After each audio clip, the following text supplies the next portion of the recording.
நமஸ்காரம். எல்லோரும் எப்படி இருக்கீங்க? சரி.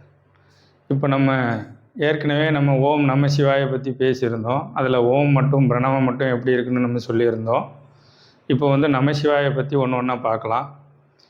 இப்போ நான் நம சிவாய அப்படிங்கிற மந்த்ரா இப்போ பிரபஞ்ச சக்தியில் இருக்கிற இந்த பஞ்சபூதங்களை குறிக்கிறது. இப்போ பஞ்சபூதம்னா நம்ம என்ன சொல்லுவோம்? மண், நீர், காற்று, ஆகாயம், நெருப்பு, இது மாதிரி எல்லாத்தையும் சொல்லிடுவோம். ஆனால் இந்த நீரும் இந்த மண்ணும் எதை சம்மந்தப்படுத்தி இருக்குது அப்படிங்கிறது நம்ம கண்ணோட்டத்தில் நம்ம பார்க்க முடியாது. ஆனால் நீரை மட்டும் பார்ப்போம், மண் பார்ப்போம், நெருப்பை பார்த்துருவோம், அடுத்தது காற்றை பார்த்துருவோம், ஆகாயத்தை மேலே இது மாதிரி அண்ணாந்து பார்த்துருவோம். இது ஒரு ஒரு கோட்பாடில் நமக்கு சின்னதாக நம்மளை சுற்றி இது மாதிரி ஒரு 5 தன்மைகள் நம்மளை சுற்றி நிறைஞ்சிருக்கிறது நம்ம கண்ணில் பார்க்க முடியும். அதனால தான் இந்த பஞ்ச பூதங்களையும் ஐம்புலன்களாக மாற்றி நம்ம தலையில் இறைவன் அதை மேனுஃபேக்சரிங் பண்ணியிருப்பாங்க. இப்போ நீங்கள் சும்மா அப்படியே உங்களை நீங்கள் கவனித்து பார்த்தீங்க அப்படின்னா உங்கள் கண், மூக்கு, வாய், காது, இது மாதிரி விஷயங்கள்லாம் அந்த 5 பூதங்களை செஞ்சு தான் இருக்கும்.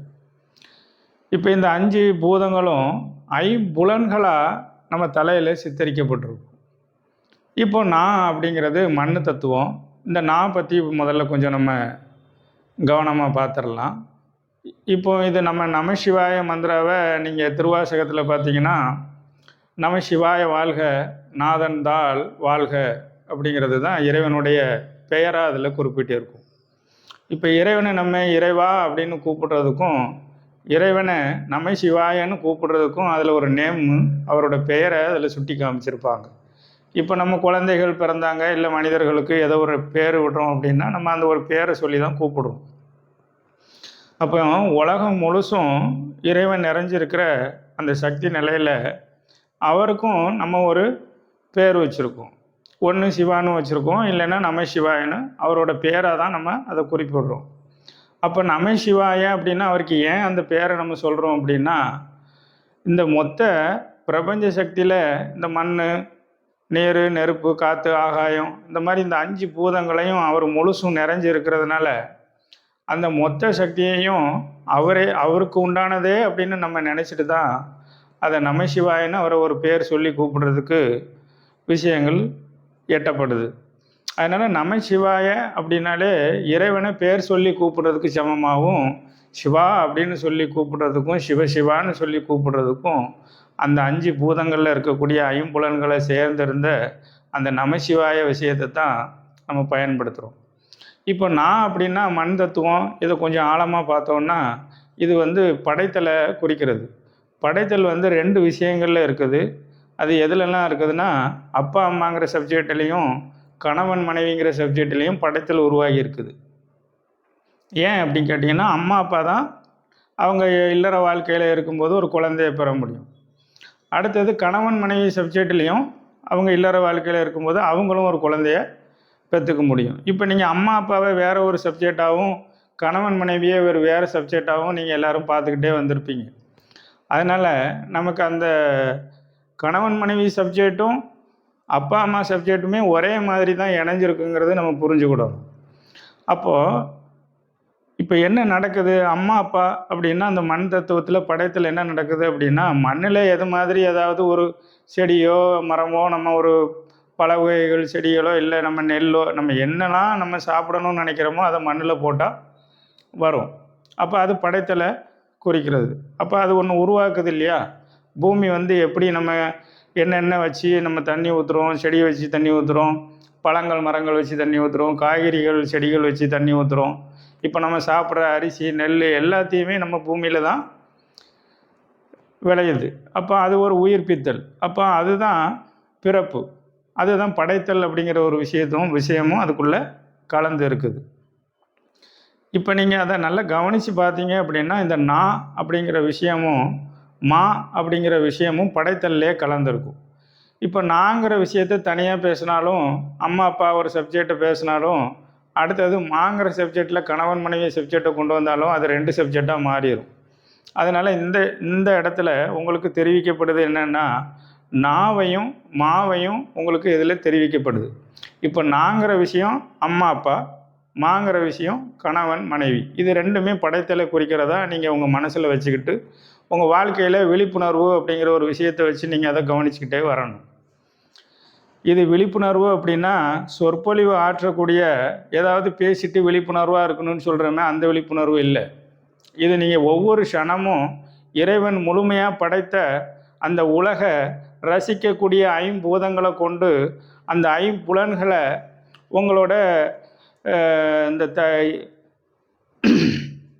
இந்த 8 விஷயங்கள், அதாவது எண்ஜான் உடம்புக்கு சிரசே பிரதானங்கிற இந்த தலையில் தான் உங்களுக்கு அந்த 5 பூதங்களை ஐம்புலன்களாக நமக்கு கண்ணு மூக்கு காது இந்த மாதிரி விஷயங்களை அதில் பார்க்குறதுக்காக கொடுத்துருக்காங்கங்கிறத நீங்கள் நல்லா புரிஞ்சுக்கிட்டு, இப்போ அம்மா அப்பாங்கிற செயலில் நீங்கள் பார்த்தீங்கன்னா அப்பா அம்மாவுக்கு என்ன வேலை இருக்குது, முதல்ல ஏன் அவங்கள நம்ம சொல்கிறோம் அப்படின்னா, இந்த உலகத்தில் படைத்தலுக்கு முதல் காரணமாக தாய் தந்தையை தான் குறிக்கிறது.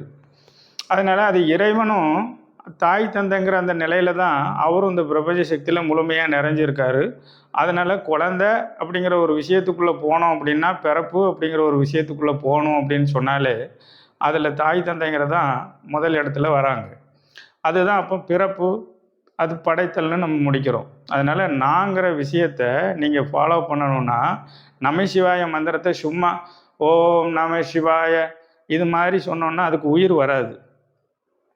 அப்போ பிரபஞ்ச சக்தியில் முழுசாக நிறைஞ்சி இருக்கக்கூடிய இந்த முழுமையான இந்த நமசிவாய மந்த்ராவை நம்ம உடல் முழுவதும் இறைவனை நினச்சி கண்ணை மூடி முழு பக்தியோடு அவங்கிட்ட சரணாகதி அடைந்து நமசிவாயன்னு சொல்கிறதுக்கு உங்களுக்கு முதல்ல ஒரு தகுதி இருக்கணும்.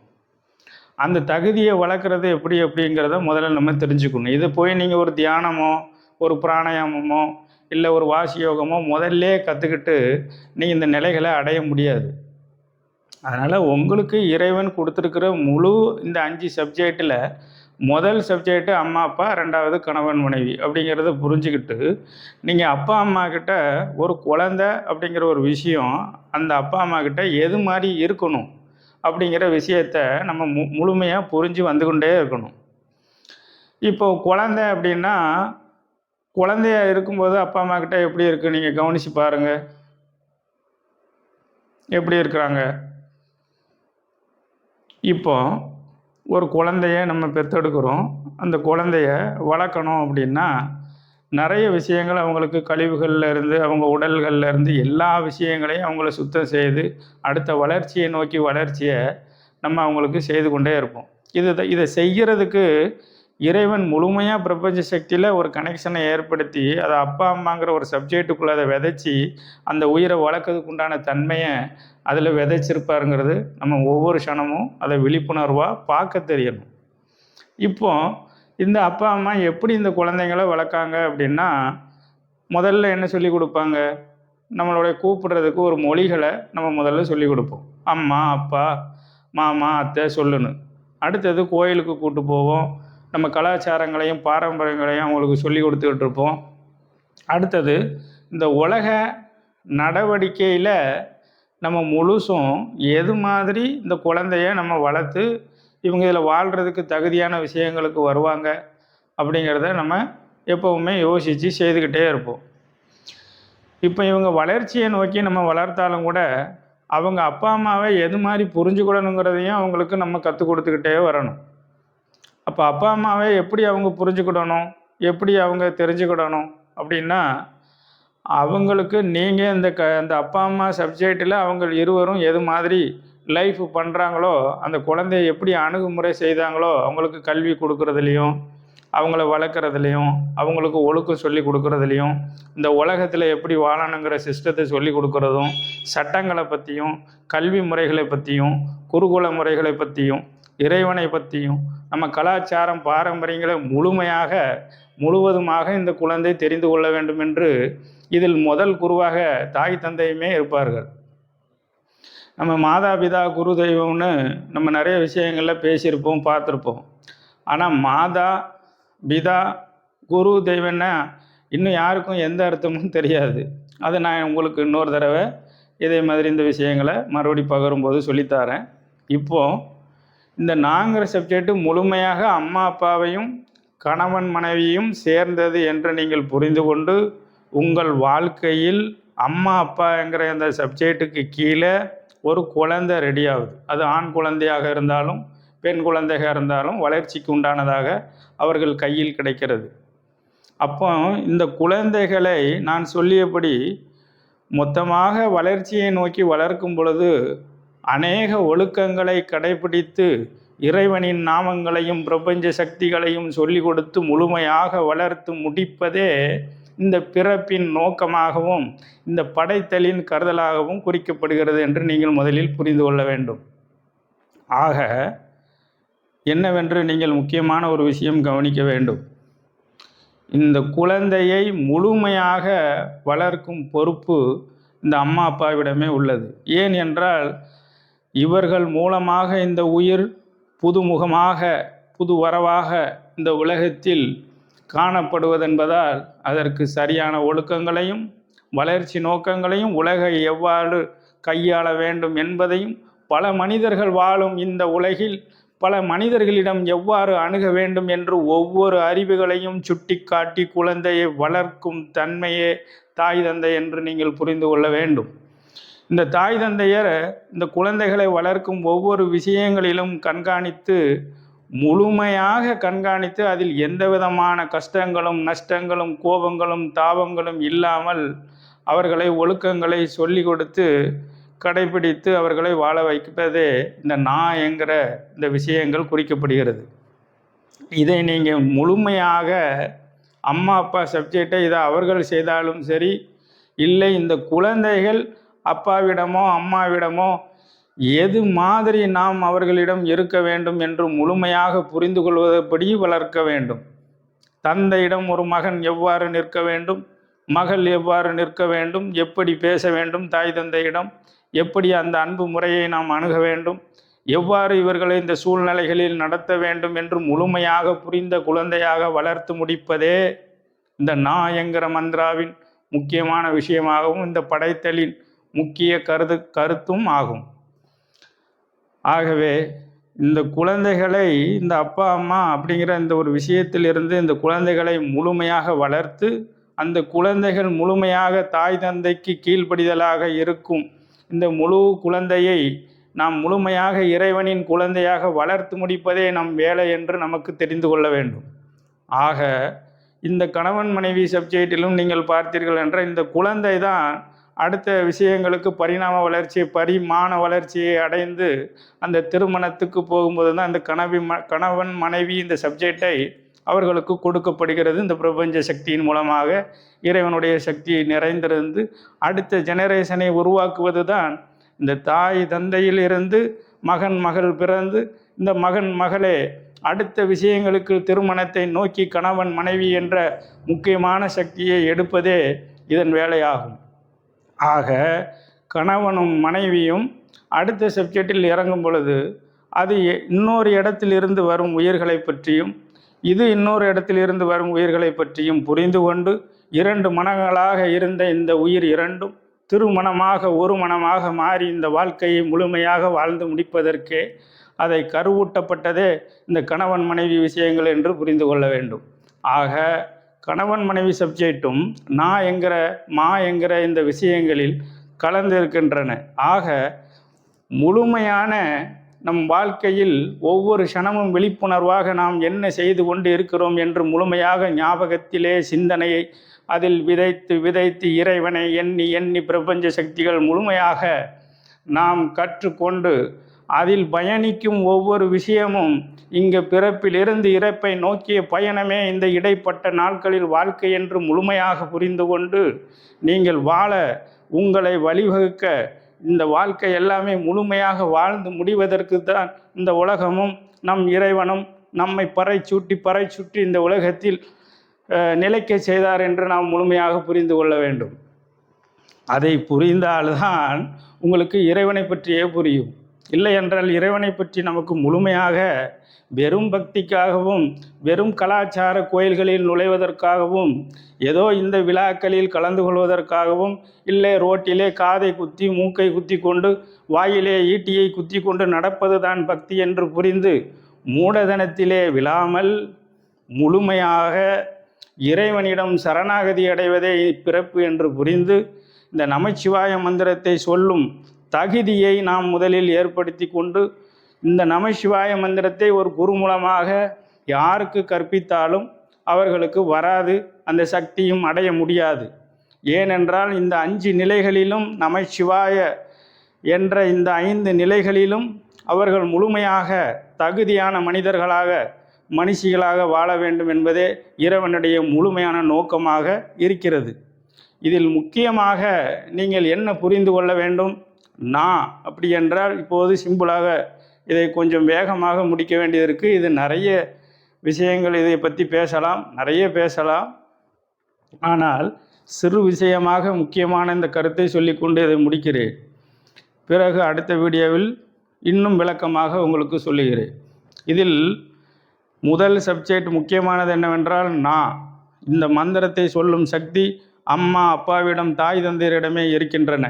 அப்போ தாய் தந்தையை எந்த ஒரு குழந்தை முழுமையாக மதித்து தகுதியான குழந்தையாக அந்த தாய் தந்தையரின் முன்னே எப்படி வாழ வழிவகுத்து உண்மையான தகுதிகளை பெற்று எல்லா கலாச்சாரங்களையும் நம் வாழ்வில் முறைகளில் தமிழ் நாட்டுகளிலும் இந்தியாவிலும் நம்மளுடைய கலாச்சார பாரம்பரியத்தை முழுமையாக தெரிந்து கொண்டு இந்த உலகில் இருக்கும் சட்ட திட்டங்களை முழுமையாக சிஸ்டங்களையும் எல்லாவற்றையும் அவர்கள் அறிந்த குழந்தைகளாக இங்கே வளர்த்து முடிக்கும் பொழுது இக்குழந்தை தன் தாய் தந்தையிடம் எவ்வாறு இந்த வாழ்க்கை முறையை தாய் தந்தையிடம் எவ்வாறு அணுக வேண்டும் என்று முழுமையான புரிந்த தகுதியான மனிதனாக வளர்த்து முடித்திருக்க வேண்டும்.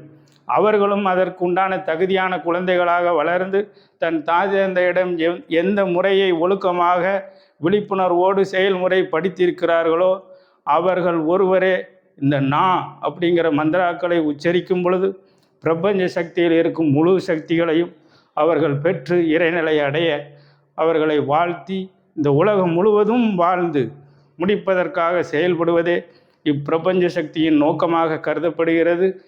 இதுவே நம சிவாய மந்திரத்தை சொல்லும் தகுதி பெற்ற ஒரு சிஷ்யனாகவும் மகனாகவும் ஒரு பக்தனாகவும் இறைவனுக்கு தொண்டு செய்ய இறைப்பணியில் இறங்கிட முழு தகுதியையும் கிடைத்து வாழ தகுதி பெற்ற மனிதனாக மாறுவதற்கு வளர்த்து இந்த உலகில் விடப்படுவதே தாய் தந்தையரின் நோக்கமாக இருக்க வேண்டும் என்று புரிந்து உங்கள் வாழ்க்கையில் எவ்வாறு இந்த தாய் தந்தை சப்ஜெக்டை அணுக வேண்டும் என்றும் குழந்தைகளை எவ்வாறு கலாச்சாரங்களையும் இங்கு பாரம்பரியங்களையும் சொல்லிக் கொடுத்து கனவோடு வெறும் கனவோடு இல்லாது அந்த கனவில் சேர்ந்த லட்சியமாக வாழ வைப்பதே இப்பிறப்பு என்று முழுமையாக புரிந்து கொள்ள வேண்டும். ஆகவே இவர்களை தகுதியான மனிதர்களாக மாறும் பொழுது இவர்கள் அம்மா அப்பாவும் தகுதியானவர்களாக மாறும் பொழுது இந்த இந்த பயிற்சிகளை அவர்கள் செய்ய இறைவனின் மீது பக்தியை செலுத்தி விழிப்புணர்வோடு இந்த நமசிவாய மந்திரத்தை சொல்வதற்கு உங்களுக்கு ஒரு தகுதியை இவ்வுடம்பிலே இரத்தங்கள் ஒவ்வொரு அணுக்களிலும் உருவாக்க வேண்டும் என்று நீங்கள் முழுமையாக புரிந்து கொண்டு உங்கள் வாழ்க்கையை முழுமையாக இவ்வாறு அணுகுங்கள். நீங்கள் ஒரு தியானமோ இல்லை ஒரு யோகாவோ இல்லை ஒரு பிராண பயிற்சியோ எது படித்தாலும் இது உங்களுக்கு தன்னாலே நடக்காது. நீங்கள் உங்கள் செயல்முறையில் உங்கள் அறிவை பயன்படுத்தி முழுமையாக இந்த தகுதியை பெற்று வாழ்வதற்குன்றான விழிப்புணர்வை உங்கள் வாழ்க்கையில் நீங்கள் ஒவ்வொரு க்ஷணமும் ஞாபகமாக கடைபிடித்து வாழ்வதே இதற்கு தகுதியாக அமையப்படும். இந்த தகுதி முழுமையாக எவருக்கு கிடைக்கிறதோ எவர்கள் பெறுகிறார்களோ அவர்கள் இறைவன் பாதத்தில் ஒரு விரலை தொடுவதற்கு சமமாகும். ஆக இத்தனை 1000 கோடி மனிதர்கள் படைத்திருந்தாலும் என் ஒரு குடும்பமாவது ஒரு குழந்தையாவது ஒரு தாய் தகப்பனாவது அந்த சக்திகளை தகுதியானவர்களாக இருக்கும் பொழுது இறைவன் உங்களை பார்க்கும் பார்வையில் விழுந்து விடுவான். அதுவே அருளாக அவன் அருளாலே அவன் தாள் வணங்கி என்ற அர்த்தம் என்னவென்றால் இந்த தகுதி பெற்ற மனிதனை இறைவனே காணுவான். அவன் பார்க்கும் பொழுது அவனுடைய அருள் முழுமையாக அந்த பக்தன் மேல் விழுந்து அவன் இந்த உலகத்தில் முழுமையாக வாழ்வதற்கு என்ன தகுதி வேண்டுமோ அனைத்தையும் பெற்றிடச் செய்வான் இறைவன். அவனே முழு முதற் கடவுளாக நம சிவாய போற்றியாகவும் வாழச் செய்கிறது. ஓம் நம சிவாய். ஆயுஷ்மான் பவா.